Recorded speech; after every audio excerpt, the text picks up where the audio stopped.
Community policing is arguably the most effective tool for maintaining police legitimacy in driving down crime rates that has been recognized within the last 100 years, any advancement in policing.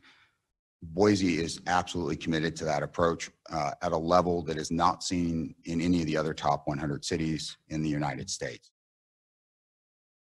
It's got a safe, vibrant, and sustainable community values, which I think are incredibly important, but also values that tie into why community policing is so effective here.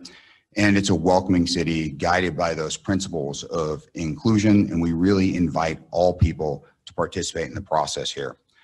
It's a true example of community policing, whether it's the liaison officers, refugee outreach, citizens advisory panels, citizen responders, mental health response programs. Those are all just a few of the examples of the excellent work that the Boise Police Department is already doing.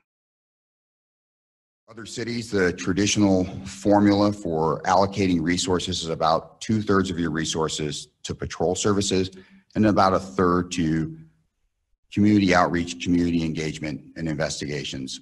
Boise recognized over 2 decades ago that the answer to maintaining and restoring police legitimacy, to driving down crime rates, to having that connection to the community was to invert that formula.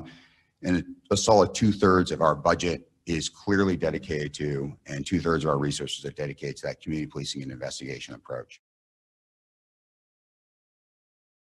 Because of the pivot earlier that we had already made to community policing, the crime rate by 2000 was so low, you'll notice that the vertical axis does not even go as high as it does in other cities that are comparable. People can easily get in a car and drive to Spokane. They can drive to Salt Lake. They're not that different than ours, but you can see the trend. Not only is it substantially lower on that vertical axis, but it's a downward trend line. So in community policing, there is an obvious emphasis on building community connections. Significant of those would be our refugee liaison program. In 2017, the Police Executive Research Forum cited it as an example that other agencies around the nation should try and emulate.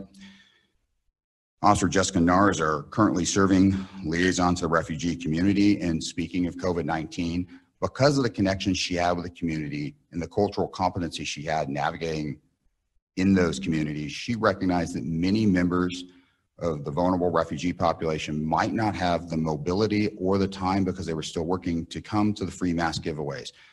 Officer Nar, of her own accord, went and acquired additional materials and has been going door to door to refugee families that don't have masks to deliver them. That is a commitment to serving the community in the best capacity they can to protect them.